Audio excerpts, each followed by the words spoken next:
임대차의 효력 할 차례인가요? 643? 646. 임대인의 의무까지는 했네요. 임대차 효력 중에서 임대인의 의무까지 했습니다. 646페이지. 임차인의 권리 의무 중에서 권리 좀 보고요. 그 다음에 임차권 양도 목적물 전대를 좀 보고요. 보증금 보고 그럼 이제 임대차 끝납니다. 그리고 이어서 주택임대차보호법하고 상가건물 임대차보호법까지 보고 물권법으로 간다. 그랬습니다. 예? 네. 자, 646페이지. 임대인이 권리가 먼저 나와 있네요. 권리는 별것 없고요. 가장 기본이 되는 게 차임 청구권이겠죠. 이때 이 차임과 관련해서 양가라 3번에 차임 증감청구권이라는 게 하나 있습니다. 권리만 좀 하나 눈여겨둡니다. 여기 있는 차임 증감청구권은 애초에 당사자가 정한 차임이 공과 부담, 경제사정의 변동으로 상당하지 않게 되었을 때 뭐 이렇게 되어 있는데 그 의미는 쉽게 뭐 세금이 너무 많이 나왔다든가 좀 목적물 가격이 폭등했다든가 폭락했다든가 뭐 이래서 기존 차임이 너무 저렴 또는 과다해지는 이런 경우가 있을 수 있죠. 이럴 때 당사자들이 협의로 차임을 조절할 수도 있지만 일방적으로 증액이나 감액을 할 수 있도록 차임 증감 청구권이라는 걸 하나 만들어 놨습니다.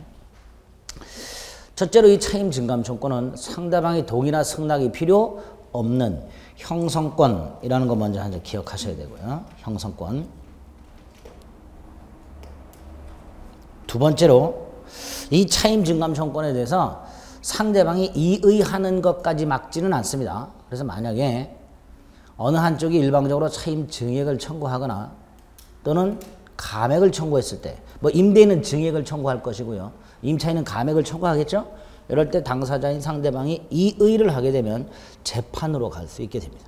그래서 법원을 통해서 증액 판결이나 감액 판결이 나올 수가 있는데 이때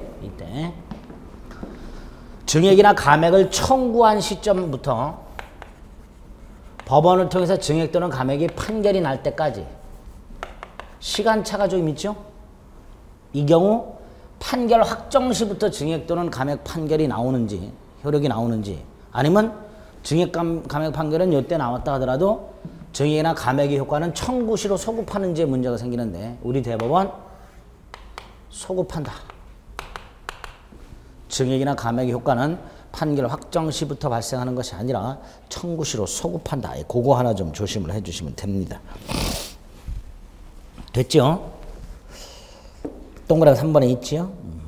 또 하나가 동그라미 4번에 보면 차임 불증액 특약이라고 되어 있습니다.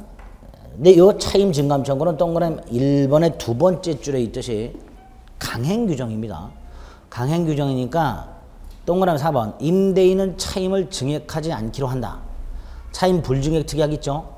이런 차임 불증액 특약이 있다 하더라도 차임 증감 청구권 자체가 강행 규정이니까 임대인은 사정 변경을 이유로 증액 청구할 수 있다. 이렇게 해석한다는 거. 두 가지를 좀 기억을 해 주시면 됩니다. 됐죠? 네. 뭐 반대로 임대인이 증액 청구할 때 임차인은 이의하지 못한다. 라는 특약이 있다. 당연히 이것도 무효가 되겠죠. 이의도 가능합니다. 네. 이렇게 차임과 관련된 증감 청구권 하나 기억을 해 주시면 됩니다. 그 다음에 오른쪽에 차임 채권 담보를 위한 수단이라고 법정 담보 물권이 하나 있습니다. 그 중에 동그라미 2번은 저당권 가서 볼 거고요. 동그라미 1번이 그냥 옳은 지문으로 나온 적이 있습니다. 임대인이 임차인이 차임을 연체한 경우 그 연체 차임을 받을 목적으로 임차인 소유의 동산을 압류를 하는 경우가 생겨요. 이때 그 압류했을 때 그 압류한 것은 질권의 효력이 있다. 이렇게 규정을 두고 있습니다. 법정 저당권은 나중에 저당권에서 한번 보게 될 겁니다. 간단히 눈도장만 찍어두세요. 동그라미 3번에 있는 거 이것도 아무것도 아닌데 시험 지문에 한 번은 나온 적 있죠. 여러 사람이 공동으로 임차를 했을 때 그 차임 지급은 여러 사람이 연대해서 부담한다. 뭐 그런 표현 정도. 그런 것들만 간단히 눈도장 찍으시면 됩니다. 뭐 어렵거나 깊이 있는 내용들은 아니고요. 조문이 잘 나오니까 그렇게 체크만 해서 눈여겨보시면 됩니다. 자, 임차인의 권리를 봅니다. 임차인의 권리 네 가지가 중요하다고 그랬습니다. 임차권, 비용상환 청구권, 부속물 매수 청구권, 지상물 매수 청구권. 그 중에 임차권은 임차인이 임대인에게 목적물을 사용수익하게 해달라고 요구하는 목적물 사용수익 청구권을 말합니다. 우리 교재는 어떤 교재든 다 사용수익권 이렇게 나와 있어요. 근데 엄밀하게는 사용수익 청구권을 말합니다. 왜? 채권이기 때문에.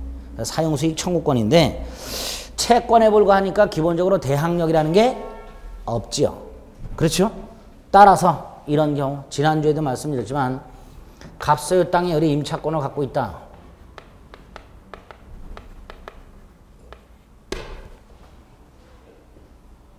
이 상태에서 새로운 토지 소유자가 나타났다 하더라도 얘는 원칙적으로 새로운 토지 소유자에게 임차권을 주장할 수 있다 없다? 새로운 토지 소유자에게 임차권 주장할 수 있다 없다? 없다 그랬어요. 없다. 원칙적으로 없다 그랬어요. 절대로 잊으시면 안 돼요. 임차권은 뭐에 불과하니까? 채권에 불과하니까 원칙적으로 특정한 채무자인 갑에게만 임차권을 주장할 수 있을 뿐 새로운 소유자에게는 자신의 임차권을 주장할 수 없다. 이게 원칙입니다. 주장하고 싶으면 대항력이라는 걸 갖춰야 돼요. 그렇죠? 그 대항력을 갖출 수 있는 방법이 두 개가 있다.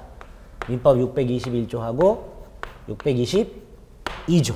원칙은 주장 못하지만 예외적으로 대항할 수 있는 경우가 있더라. 621조는 등기청구권이라고 해서 듣기만 하세요. 등기청구권이라고 해서 우리 민법 621조에 보면 임대인과 임차인 사이에는 반대 약정이 없다면 임차인은 임대인에 대해서 등기 신청 절차의 협력을 청구할 수 있다. 이렇게 되어 있습니다. 그러니까 쉽게 말하면 임차인이 임대인한테 등기해줘 이렇게 청구할 수 있다는 거야. 단 반대 약정이 있으면 못하죠. 따라서 임의 규정이고요. 등기 청구권.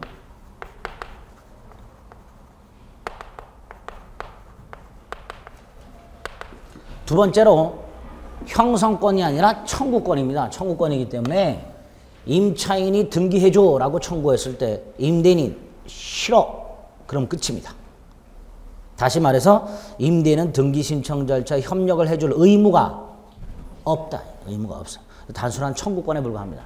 쉽게 말하면 이 등기 청구권은 있으나 만한 권리입니다. 그래서 강제적으로 대항력을 인정해 주는 게 622조입니다. 자, 622조는 아무 때나 인정되는 게 아니라 건물 소유를 목적으로 하는 토지 임대차에서만 인정됩니다. 어디에서만 인정된다고요? 건물 소유를 목적으로 하는 토지 임대차에서만 인정됩니다. 이렇게 갑소유 땅을 을이 빌렸어요. 빌려서 건물을 지었어요. 그럼 을 소유 건물이죠. 이 상태에서 땅 소유자가 바뀌었을 때 아까도 말씀드렸지만 요 임차인은 땅 소유자에게 자신의 임차권을 주장하지 못하니까 새로운 토지 소유자가 건물을 철거하고 토지를 돌려달라 그러면 을은 꼼짝없이 건물 철거하고 토지를 돌려줘야 됩니다. 억울하죠. 억울해요. 이렇게 건물 지어놨더니 토지 소유자가 홀랑 땅을 팔아가지고 새로운 토지 소유자가 나타나서 건물 철거하고 토지를 돌려달래. 돌려줘야 돼요. 자, 이럴 때 얘가 대항력을 갖추고 있다면 그럴 필요가 없죠. 근데 대항력을 갖추려고 얘한테 등기를 청구했더니 거절을 해요. 그럼 얘는 대항력을 갖출 수 있는 방법이 없습니다. 그래서 마련된 게 622조입니다. 요 건물을 소유를 목적으로 하는 토지 임차인이 자신의 토지 임차권을 토지 등기부에 등기하지 않았다 하더라도 이 건물을 소유권 등기하게 되면 건물을 뭐 하게 되면 소유권 등기하게 되면 그때부터 제3자에 대해서 임대차의 효력이 있다. 이렇게 규정을 해놨습니다.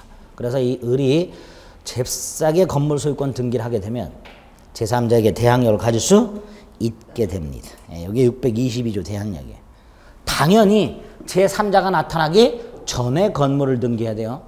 시험점에 어떻게 나오냐면 을이 건물 소유권 등기하기 전에 제3자가 물권 취득에 등기를 한 후 건물 등기한 경우 얘는 제3자에게 대항할 수 없다. 이렇게 됩니다. 그래서 제3자가 나타나기 전에 등기를 건물 소유권 등기를 해야 되는 걸 전제로 합니다. 나아가 이 622조 대항력은 건물이 현재 존재하고 있다는 걸 전제로 하기 때문에 만약에 이 건물이 멸실이 되어버리거나 후패란 건 썩어 문드러졌다 이런 뜻이에요.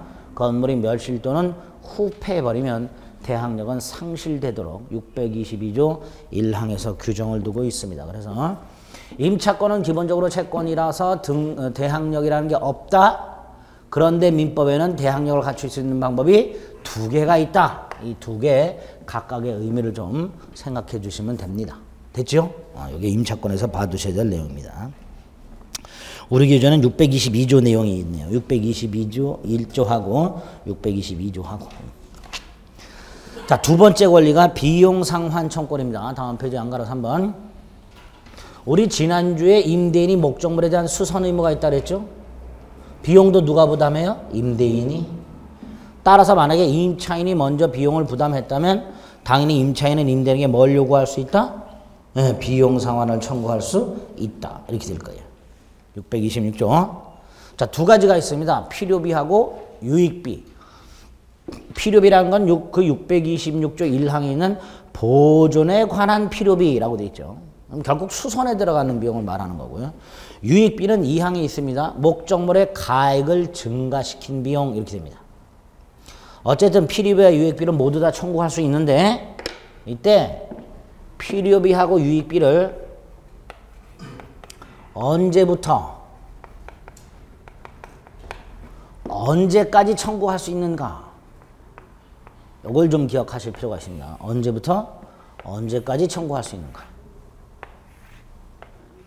자, 언제부터 청구할 수 있냐? 필요비는 지출 후 즉시.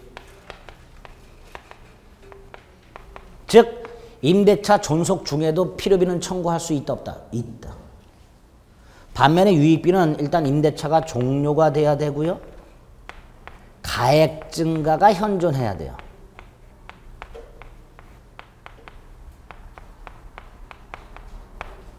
임대차가 종료가 돼야 되고 가액 증가가 현존해야 돼요. 유익비란 건 목적물의 가액을 증가시킨 비용이라고 그랬습니다. 유익비를 지출해서 목적물의 가액이 증가를 했어요. 만약에. 근데 시간이 흘러가면서 어떻게 돼요? 감가가 생길 수 있죠. 그러니까 임대차가 딱 종료되었을 때 가액 증가가 안 남아 있을 수도 있기 때문에 일단 이때까지 기다리는 거예요. 이렇게 나눠야 됐고 시험 지문에 필요비 및 유익비는 지출 후 즉시 청구할 수 있어요. 이렇게 나온 적이 있어요. 그럼 틀려요? 유익비는 지출 후 즉시 안 됩니다. 두 번째가 언제까지 청구할 수 있는가? 언제까지?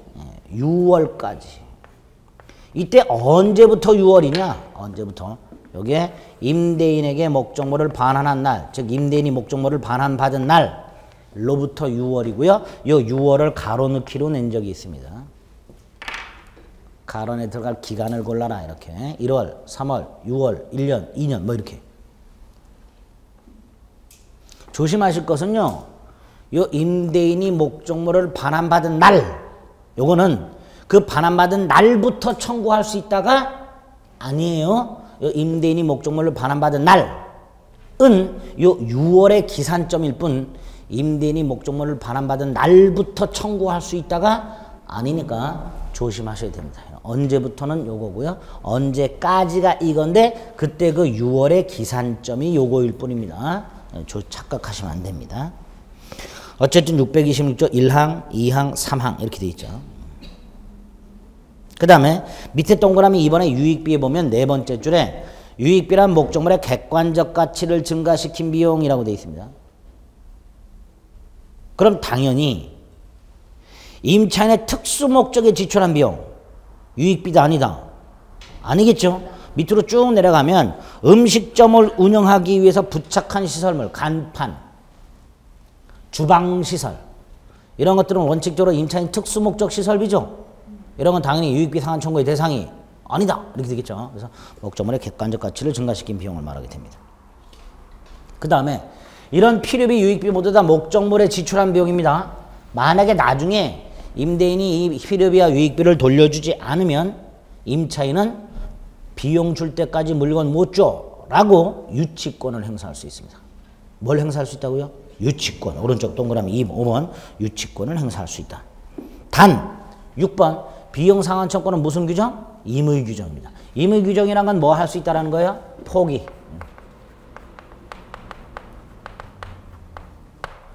비용 상환 청구권 뭐 할 수 있다? 포기할 수 있다. 이 비용 상환 청구권 포기 특약에 해당되는 게 두 개가 있습니다. 우리 판례 할 때. 하나가 그 임의 규정 세 번째 줄 보면 임대차 관계 종료 시 건물을 원상복구하여 라고 돼 있죠. 원상복구에다가 박싱을 딱 칩니다.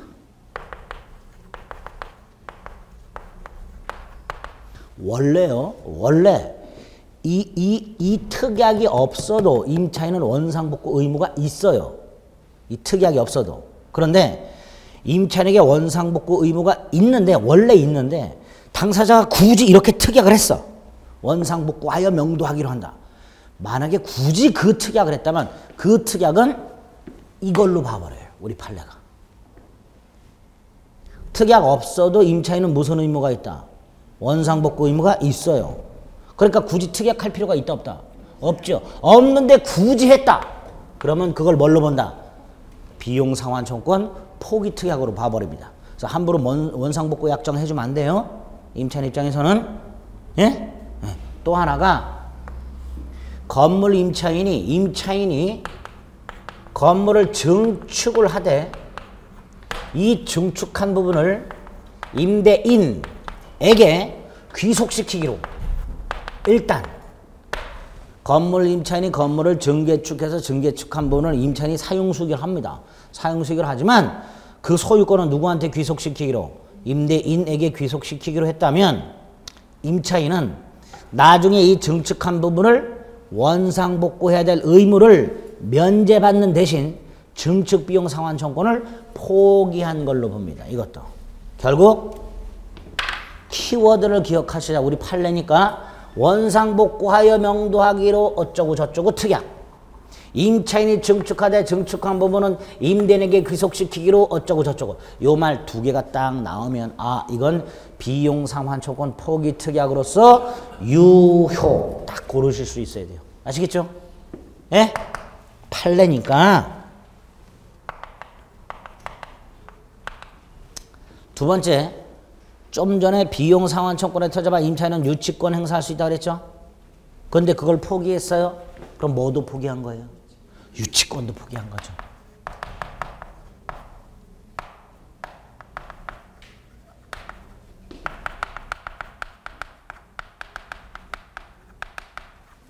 그래서 이 두 개의 판례는요.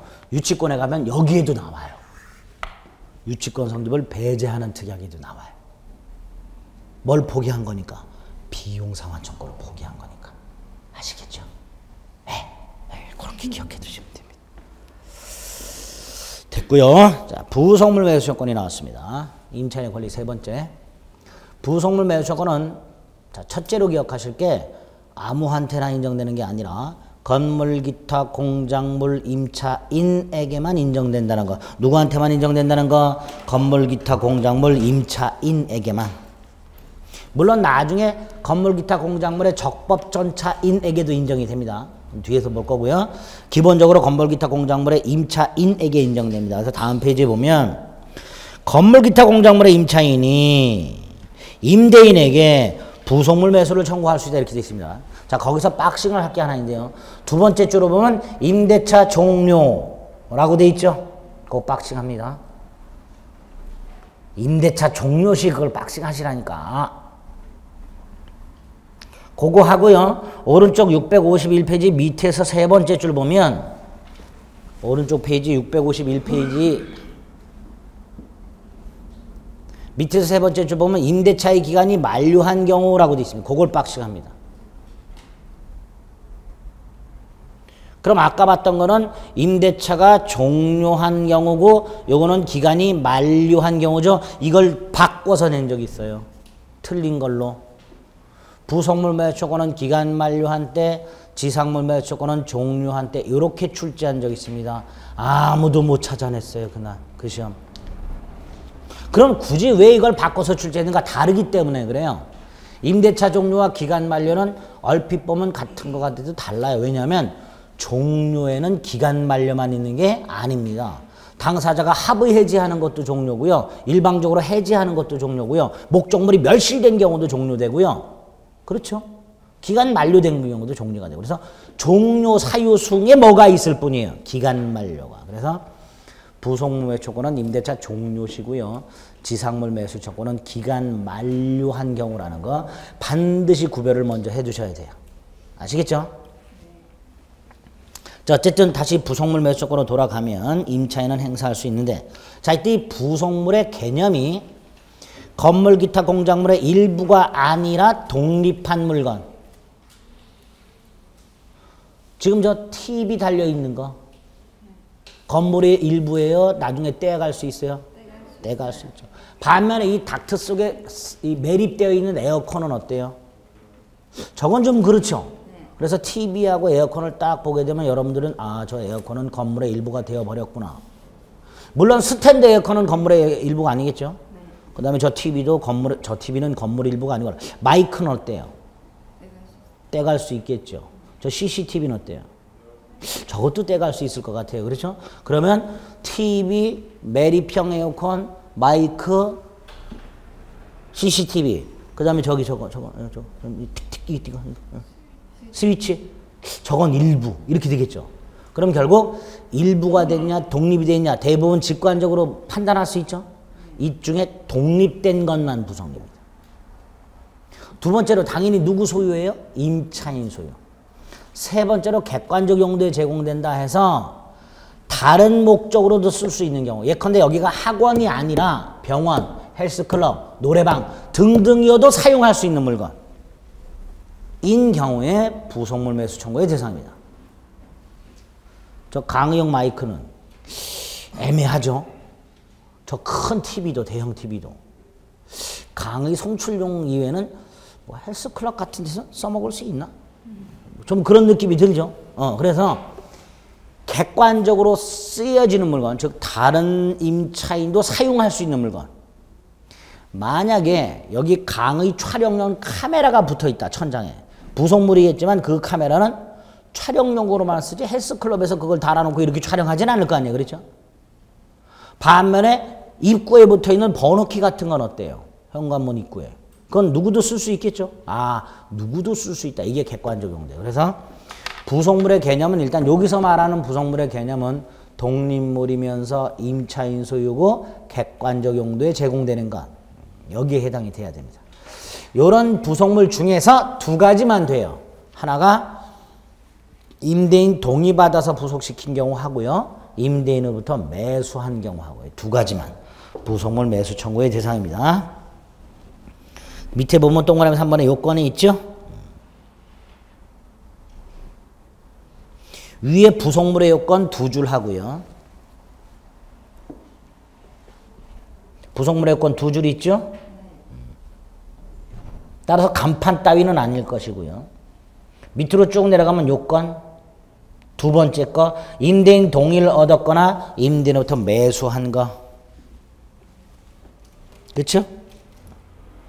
당연히 부속물 매수를 청구하기 위해서 갱신을 먼저 청구해야 되느냐? 그런 거 없어요. 뒤에서 보면 지상물 매수 청구는 갱신을 먼저 청구하고 거절당했을 때 지상물 매수를 청구할 수 있도록 되어 있습니다. 근데 부속물 매수권은 그런 거 요건으로 하지 않아요. 그냥 바로 부속물 매수를 청구할 수 있습니다. 어쨌든 이런 요건하에 부속물 매수를 청구할 수 있는데 조심하실 게 하나 있어요. 오른쪽에 보면 한개 첫 번째에 보면 임차인이 이익 이상 차임을 연체하여 임대인이 계약을 해지한 경우에는 부속물 매수를 청구할 수 없다 그랬죠. 이것도 임대차 종료죠. 그래서 엄밀하게는 이것도 임대차 종료니까 부속물 매수를 청구할 수 있어야 되는데 우리 판례가 요거는 안 된대요. 요 판례예요. 다른 임대차 종료한 경우에는 다 되는데 임차인 채무 불이행을 이유로 임대인이 계약을 해지함으로써 종료된 경우에는 부속물 매수 청구하지 못한다. 아니, 못을 박아놨어요. 판례가. 그 다음에 둘째 보면 일시사용 임대차의 경우에는 청구하지 못한다라고 되어 있는데요. 이 일시사용 임대차 뭘 말할까요? 이거 초단기 임대차 생각하시면 돼요. 우리 가끔 1층 점포가 비어 있다가 플랜카드 하나 써붙이죠. 사장님이 미쳤나 봐. 그리고 빤스 막 헐값에 팔고 막 그러죠. 한두 달 훅 팔고 가죠. 그런 거. 방학 기간 중에 대치동. 지방에서 올라온 학생들이 학원 강의 들으려고 원룸이나 오피스텔 한두 달 빌려서 쓰고 나가는 거. 이런 것들이 다 일시상용 임대차가 되는 거예요. 근데 이 일시상용 임대차에는 임의 규정은 적용이 되지만 뭐는 적용되지만 임의 규정은 적용되지만 뭐는 적용이 안 돼요? 강행 규정은 적용이 안 돼요. 그럼 앞에서 봤던 비용 상환 청구권은 적용될까요? 안 될까요? 일시사용 임대차에서 임차인이 임대인에게 비용 상환 청구할 수 있을까요? 없을까요? 일시사용 임대차에서 임차인이 임대인에게 비용 상환 청구할 수 있을까요? 없을까요? 있지요. 아까 비용 상환 청구권 무슨 규정? 어디 가서 안 써놨구나. 임의 규정이라 그랬잖아요. 적용돼요. 근데 부속물 매수 청구권이나 뒤에서 부른 지상물 매수 청구권은 강행 규정이에요. 따라서 그건 적용 안 됩니다. 아시겠죠? 시험 문제에 이렇게 나와. 임의 규정을 골라라. 뭘 고르라는 거예요? 비용 상환 청구권. 예? 임대차와 관련해서 임의 규정을 골라라. 뭘 고르라는 거예요? 비용 상환 청구권. 두 번째로 다음의 규정에 위반하는 약정으로 임차인에게 불리하더라도 효력이 있는 것은 위반한 약정이라 하더라도 효력이 있다는 건 유효라는 거죠. 뭘 고르라는 거예요? 또 이거 고르라는 거예요. 그쵸? 임의 규정 고르라는 거예요. 그러니까 마지막으로 이렇게 나왔어요. 작년에 일시사용 임대차에도 적용되는 것은 또 뭘 고르라는 거예요? 비용 상환 청구권. 다 답이 비용 상환 청구권이었어요. 무슨 말인지 아시겠죠? 그러니까 이게 임의 규정이란 걸 하나만 외워두면 이것까지 해결이 되는 거예요. 아시겠죠? 강행 규정이라는 거 부속물 매수 청구는. 그래서 동그라미 6번에 보면 부속물 매수 청구권을 배제하기로 하는 약정으로서 임차인에게 불리한 것은 무효가 된다. 이렇게 됩니다. 자, 5번. 지상물 매수 청구권인데 이건 우리 지난주에 잠깐 봤어요. 토지 임차인에게 인정된다 그랬죠. 다만 아무 토지 임대차가 아니라 건물, 식목, 체험, 목축 목적 토지 임차인이 기간이 만료가 되고 임차인 소유의 지상물이 남아있을 때 갱신을 청구했는데 거절당한 경우, 이럴 때 임차인은 뭐 할 수 있다? 지상물 매수를 청구할 수 있다. 그랬었죠? 그래서 우리 민법상 지상물 매수 청구는 건물, 식목, 체험, 목축 목적 토지 임대차에서 기간이 만료가 되고 지상물이 남아있고 갱신을 청구를 했는데 거절당했을 때, 요럴 때 행사할 수 있도록 돼 있어요. 근데 우리 판례가 하나를 더 인정해요. 요러요러한 토지 임대차인데 기간을 안 정했어요. 그리고 임차인 소유의 지상물은 남아있는데 임대인이 해지를 통고해요. 임대인 해지 통고할 수 있어요? 없어요? 있지요? 지난주에 그랬어요. 제가 민법상 임대차 기간을 정하지 않으면 기간의 정함이 없는 임대차고 각 당사자는 언제든지 해지를 통고할 수 있다. 그러니까 당연히 이 경우에 임대인은 해지 통고할 수 있다죠. 그리고 6개월이 지나면 해지가 된단 말이에요. 그럼 임차인은 건물을 철거해야 되는 문제가 생겨요. 이럴 때 지상물 매수를 청구할 수 있다. 이게 판례예요. 이럴 때. 그래서 우리 민법상 지상물 매수 청구권을 행사할 수 있는 경우가 두 가지. 요건 조문이고요. 요건 판례가 인정하는 경우. 두 가지 지상물 매수를 청구할 수 있도록 되어 있습니다. 됐죠? 자, 그 다음 이제 652페이지로 가봅니다. 동그라미 1번, 2번 보셨고요. 그 2번 밑에 판례에 보면 기간의 정함이 없는 임대차에서 임대인이 해지 통고한 경우라고 되어 있죠. 요때도 우리 판례가 지상물 매수 청구권을 행사할 수 있다라고 보고 있습니다. 자, 이때의 지상물 동그라미 3번. 계약 당시 기존 건물이거나 임대인 동의 얻어 신축한 것에 한정되지 않는다. 계약 당시 있던 건물이든 나중에 신축한 건물이든 따지지 않는다. 신축할 때 임대인의 동의를 받았냐 받지 않았냐 따지지 않는다. 둘째, 허가 받았냐 안 받았냐 따지지 않는다. 세 번째, 객관적으로 경제적 가치가 있냐 없냐, 임대인에게 쓸모가 있냐 없냐 이런 것도 따지지 않는다. 다 된다. 뭐 된다고요? 다 된다. 심지어 오른쪽 여섯째, 건물에 근저당권이 설정되어 있는 경우에도 매수 청구할 수 있다. 쉽게 말하면 거의 다 된다 이런 뜻이죠. 하나 조심하실 게 넷째 있는 거예요. 넷째. 요 넷째 있는 건 뭐냐면 건물이요. 임대인 소유 토지하고 임대인 이외의 자, 임차인 또는 제3자 소유 토지에 이렇게 걸쳐서 건립이 돼 있어요. 임차인 소유 건물이. 이럴 때 임차인이 건물 소유자가 임대인한테 이거 다 사라고 청구할 수는 없어요. 왜? 임대인 입장에서는 남의 땅 위에 있는 건물까지 사야 될 의무는 없는 거예요. 그렇죠? 그러니까 이 경우에는 임대인 소유 토지 위에 있는 건물 부분 중에서 구분 소유권의 객체가 될 수 있는 경우 그것만 매수 청구할 수 있다. 이렇게 판례가 얘기하면 그게 네 번째 있는 거예요. 잘 나오니까 조심하시면 돼요. 넷째, 그 세 번, 653페이지 세 번째 줄 허용된다까지만 읽어주시면 됩니다. 됐죠?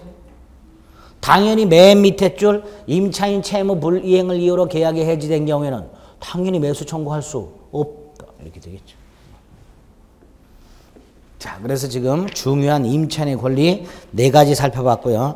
654페이지에 보면 지상물 매수권에 추가적인 내용이 또 몇 개 있습니다. 매수 청구권자는 당연히 지상물 소유자일 거예요. 상대방은 누구냐? 임차권 소멸 당시 토지 임대인이에요. 그런데 이런 경우가 있었어요. 그 상대방을 또 조심하셔야 되는데 갑소유 땅에 을이 임차권에 터잡아 건물을 갖고 있었는데 임대차가 끝났어요. 기간이 만료가 됐어요. 갱신 청구할 수 있겠죠? 그래 안 그래요? 근데 갱신 청구하기 전에 토지를 팔아버렸어. 이 새로운 토지 소유자에게 원칙적으로 지상물 매수 청구할 수 있다 없다? 없다. 안 된다. 원칙적으로 안 된다. 근데 아까 대항력을 갖추면 새로운 토지 소유자에게 임차권을 주장할 수 있으니까 당연히 새로운 토지 소유자에게 지상물 매수도 청구할 수 있다. 이렇게. 대항력을 갖추면 된다. 그래서 상대방이 보면 원칙적으로 상대방은 임차권 소멸 당시 토지 임대인인데 만약에 임대인이 토지를 제3자에게 팔아버렸다면 어떻게 될까? 아까 말씀드렸듯이 판례 첫 번째 원칙적으로 안 된다. 종전 토지 임대인에게도 안 된다. 동그라미 2번 새로운 토지 소유자를 상대로 할 수 있는가? 대항력이 있냐 없냐에 따라 달라진다. 따라서 대항력이 있다면 된다. 그렇죠? 대항력이 있다면 새로운 토지 소유자에게 지상물 매수를 청구할 수 있다. 7번 효과 당연히 형성권이고 지상물 매수를 청구하게 되면 임대인의 동의나 승낙을 받을 필요 없이 매매계약이 성립이 됩니다. 자, 이때 매매대금 밑에서 세 번째 줄 지상물 매수 청구권 행사 당시 시가상당액. 우리 판례가 지상물 매매대금은 뭐라고요? 지상물 매수 청구권 행사 당시 시가상당액. 따라서 임차인이 기존 건물을 철거하고 새로운 건물을 신축하기 위해 지출한 비용을 전부 보상할 필요는 없다. 이것도 시험 문제 나온 적이 있습니다. 그렇게 매수 청구권 행사 당시 시가상당액이라는 거 기억하시면 됩니다. 뭐야 또 저거? 아이고야. 호박라이트 또? 아이 그 호박라이트. 봄인가 보네요. 호박라이트에서 또 저렇게 돌아다니는 거 보니까. 산에 갔다 오시는 분들 또 호박라이트 들렸다 집에 오셔야 되잖아요. 그렇죠? 그냥은 못 들어오시잖아요. 집에. 호박라이트 가셔야지. 제가 옛날에 지방 수도권 강의하면서 끝나고 집에 들어갈 때 꼭 영등포에서 내려서 버스를 갈아탄 적이 있어요. 근데 그 영등포에 딱 내리면 유명한 라이트들이 있어요. 캬바레죠? 영등포. 금마차 카바레인가 말. 거기 이렇게 버스 타려고 기다리고 계시면 말 그대로 시장 방울이던 아주머니들이 왔다 갔다. 진짜 많이 봤어. 한참은 그러다가 얼마 지나니까 주말에는 등산복 차림에 남녀분들이 또 많이 다니시죠. 건강을 위해서 다니는 건데 등산은 그렇죠. 그렇습니다. 어쨌든 네 가지 권리 좀 잘 봐주시고 이제 655페이지부터는 조문만 간단히 임차인은 차기임 지급 의무가 기본이죠. 동그라미 2번 체크합니다. 임차인의 차임 감액 청구라는 게 하나 있습니다. 임대차 목적물이 임차인의 귀책 사유 없이 일부 멸실되었을 때 임차인은 멸실된 부분만큼 차임 감액을 청구할 수 있다. 이거는 차임이 당연히 감액된다 이런 식으로 잘 나와요. 차임이 당연히 감액되는 게 아니라 감액 청구할 수 있다 이렇게 될까요? 두 번째로 잔존 부분만이라면 목적을 달성할 수 없다. 그럼 계약을 해지해야죠. 임차인은 계약을 해지할 수 있다 이렇게 될 거예요. 3번의 차임 증감 청구는 아까 봤고요. 다음 페이지 차임 지급 시기는 약정에 의하되 약정이 없으면 후급을 원칙으로 합니다. 동산 건물이 있는 대지 임대차는 매월 말, 기타 토지 임대차는 매년 말, 수학기가 있는 경우는 수학 후 지체 없이라고 해서 후급을 원칙으로 합니다. 5번 임차인이 2기 이상 차임을 연체하게 되면 임대인은 계약을 뭐 할 수 있다? 해지. 이 2기는 꼭 연속 2기일 필요가 없다. 통산 2기여도 된다. 최근에는 이런 것까지 나왔어요. 계약을 했는데 기간이 끝나서 갱신을 했어요. 갱신 전에 1기를 연체했고 갱신 후에 1기를 연체했어요. 우리 판례 갱신 전후에 걸쳐서 2기 연체만 해지할 수 있다. 까지가 나왔어요. 판례가. 어쨌든 2기 이상 차임을 연체하게 되면 임대인은 계약을 해지할 수 있다. 양가로 2번 목적물에 대해서 수선을 요하거나 권리를 주장하는 제3자가 나타났을 때 임차인은 지체 없이 임대인에게 통지하라.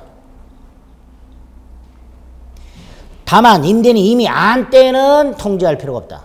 그래서 지체 없이 하고 안 때 요 두 가지를 박싱을 합니다. 지체 없이를 즉시로 바꿔서 내면 X고요. 안 때를 알았거나 알 수 있었을 경우로 바꿔서 내면 X입니다. 아시겠죠? 그런 단어들을 좀 조심해 주시면 돼요. 여기서. 어려운 거 아니죠? 양가로 3번. 이거 지난주에 말씀드렸어요. 임대인이 보존에 필요한 행위할 때 임차인은 거절하지 못한다. 수인 의무가 있다 그랬죠? 임대인이 보존 행위할 때 거절하지 못하는 수인 의무. 즉 임차물 수선 행위에 대한 임차인의 인용 의무가 있다 그랬습니다. 다만 임대인이 임차인의 의사에 반해서 수선을 해. 임차인이 괜찮다 그러는데도 꿋꿋하게 수선을 해. 이로 인하여 임차인의 목적을 달성할 수 없어. 그럼 임차인은 계약을 해지할 수 있다. 그랬습니다. 그래서 그 수인 의무하고 해지권을 같이 주게 됩니다. 4번 임차인은 목적물을 반환할 때까지 선량한 관리자의 주임으로 보관해야 돼요. 쉽게 말하면 함부로 쓰면 된다 안 된다? 안 된다. 그래서 선량한 관리자의 주임으로 보관해야 되고요. 당연히 나중에 목적물을 돌려줘야 되죠. 그냥 돌려주면 안 돼. 원상복구하여 돌려줘야 되겠죠. 어떻게 돌려준다고요? 원상복구해서. 그 원상복구 속에 들어가는 게 관련 판례 박스 4번에 있는 겁니다. 관련 판례 박스 동그라미 4번에 뭐가 돼 있어요? 폐업 신고 절차 이행 의무. 폐업 신고 절차를 이행해야 새로운 임차인이 거기다 사업자 등록을 신청할 거 아니에요. 그렇죠? 그래 안 그래요? 그러니까 폐업 신고 절차 이행 의무도 원상 회복수 의무 속에 포함된다. 일단 요렇게만. 나머지 중간에 있는 판례들은 지금 안 보셔도 됩니다. 여기까지가 임대인의 권리 의무, 임차인의 권리 의무에서 여러분들이 봐주셔야 될 내용들입니다. 꼼꼼하게 좀 제가 체크해드린 건 내용을 중심으로 봐주셔야 됩니다. 자, 그럼 이제 658페이지 임차권 정량도 목적물 전대가 나왔습니다.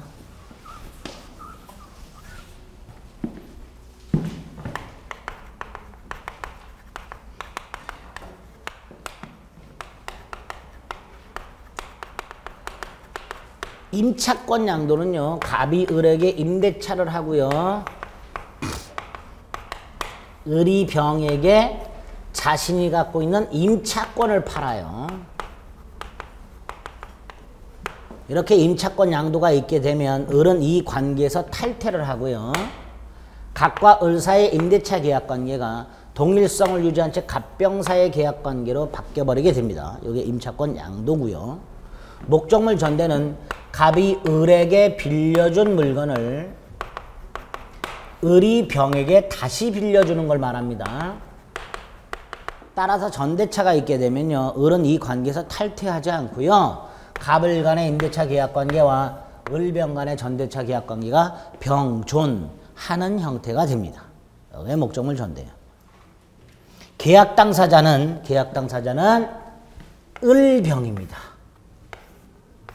이때 을은 임차인이면서 양도인이 될 것이고요. 얘는 양수인이 될 겁니다. 요 경우에 을은 임차인이면서 전대인이 될 것이고요. 얘는 전차인이 됩니다. 그런데 갑의 입장에서 한번 생각해 보세요. 갑은 누구한테 물건을 빌려줬어요? 을한테. 누가 쓰고 있어요? 병이. 갑은 병을 알아요? 몰라요? 몰라. 처음 보는 놈이 자기 물건을 쓰고 있어.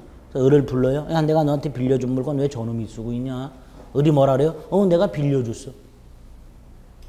그럼 여러분들은 뭐라 그럴까요? 왜 네 멋대로 빌려주냐고. 왜 남의 거를 네 멋대로 빌려주냐고. 한마디 하겠죠? 이런 현상이 나타나요. 그래서 임차권 양도나 목적물 전대는 임대인이 개입을 하지 않기 때문에 임대인에게 불이익한 결과가 생길 수 있어요. 그래서 요 놈의 동의를 요하도록 하고 있습니다.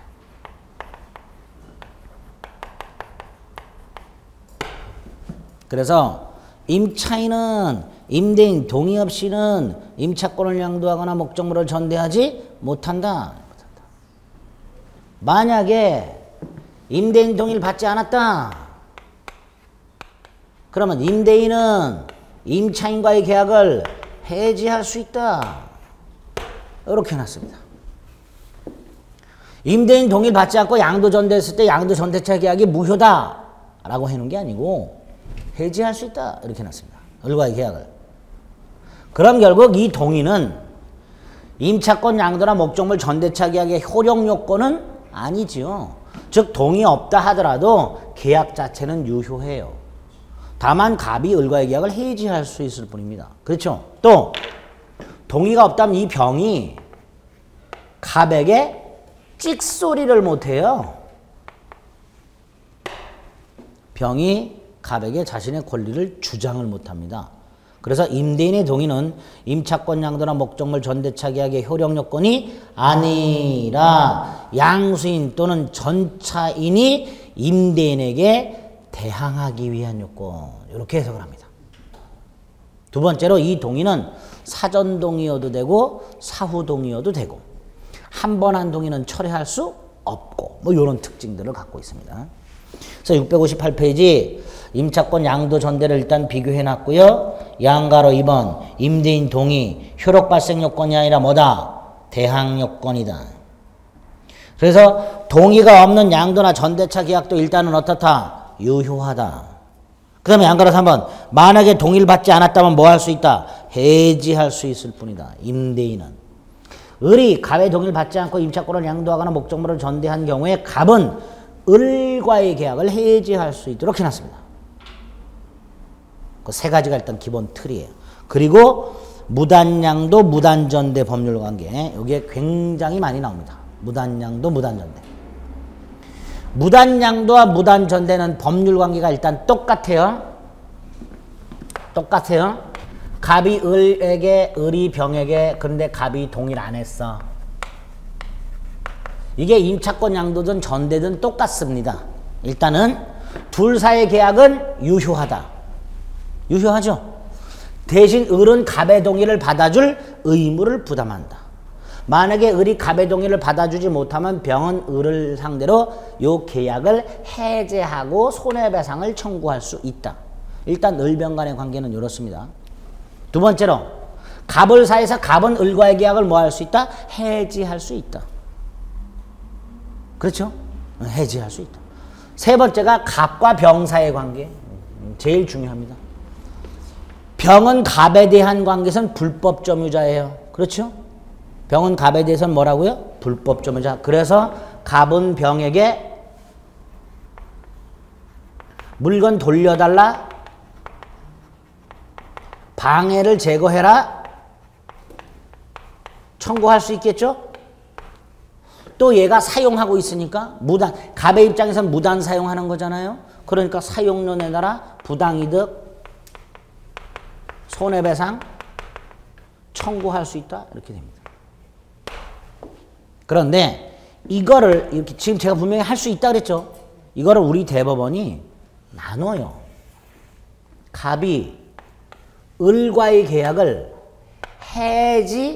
해지했는지 안 했는지에 따라서 나눠요. 나눠서 갑이 을과의 계약을 해지를 만약에 했다면 갑은 병한테 나에게 돌려달라 이렇게 청구할 수 있는 반면에 갑이 을과의 계약을 해지하지 않았다면 여전히 을이 임차인이니까 을에게 돌려줘라 이렇게 청구할 수 있다는 거예요.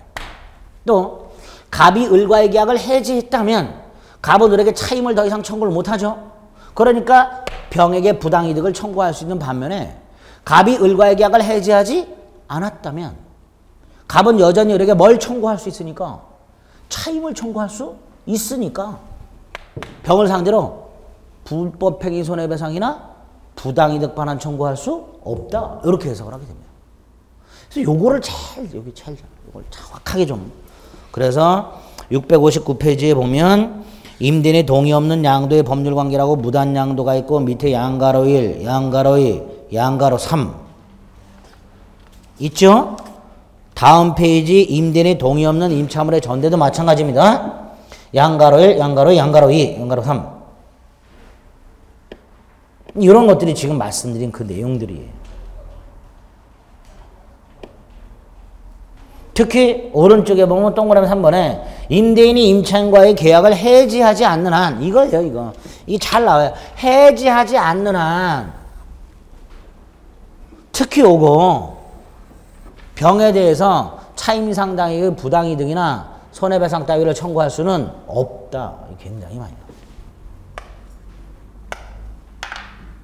아시겠죠? 그래서 일단 무단양도와 무단전대의 법률관계 요거 먼저 머릿속에 딱 제일 많이 나오니까 아시겠죠? 예? 예? 잠깐 쉬겠습니다. 예.